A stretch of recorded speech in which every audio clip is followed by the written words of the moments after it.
কাশ্মীরের পেহেলগাঁও ইস্যুকে কেন্দ্র করে যুদ্ধে জড়ায় দুই পারমাণবিক শক্তিধর দেশ ভারত ও পাকিস্তান। এই যুদ্ধে ভারতের রাফাল যুদ্ধবিমান বিধ্বস্ত করেছিল পাকিস্তান। এরপর থেকে অনেকটা সুবিধাজনক অবস্থান নিয়ে আছে শেহবাজ শরীফের দেশ। কাশ্মীরে হামলার পর যে যুক্তরাষ্ট্র সবার আগে ভারতের পাশে থাকার আশ্বাস দিয়েছিল, এবার সেই যুক্তরাষ্ট্রের মাটিতে বসে ভারতকে পারমাণবিক যুদ্ধের হুমকি দিয়েছেন পাকিস্তানের সেনাপ্রধান ফিল্ড মার্শাল জেনারেল অসীম মুনির।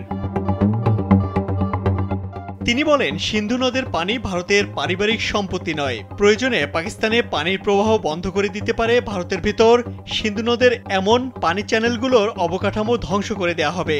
অসীম মুনির বলেন, পাকিস্তান অপেক্ষা করবে। ভারতের যখন বাঁধ তৈরি করা শেষ হবে তখন 10টি ক্ষেপণাস্ত্র মেরে তা ধ্বংস করে দেওয়া হবে। এজন্য ক্ষেপণাস্ত্র প্রস্তুত রেখেছে পাকিস্তান। এর পরপরই তিনি পারমাণবিক যুদ্ধের হুমকি দেন। জেনারেল অসীম মুনির বলেন, পাকিস্তান পারমাণবিক শক্তিধর দেশ। যদি মনে করা হয় ইসলামাবাদ শেষ হয়ে যাচ্ছে, তাহলে পাকিস্তান অর্ধেক বিশ্বকে নিয়েই ধ্বংস হবে। পাকিস্তানের সেনাপ্রধানের এমন বক্তব্যের তীব্র প্রতিক্রিয়া জানিয়েছে ভারত।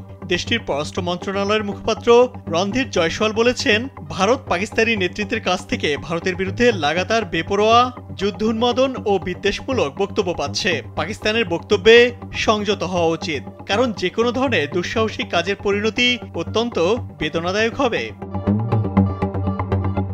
এদিকে পাকিস্তানের প্রধানমন্ত্রী শেহবাজ শরীফ বলেছেন, ভারতকে ঐতিহাসিক শিক্ষা দেওয়া হয়েছে।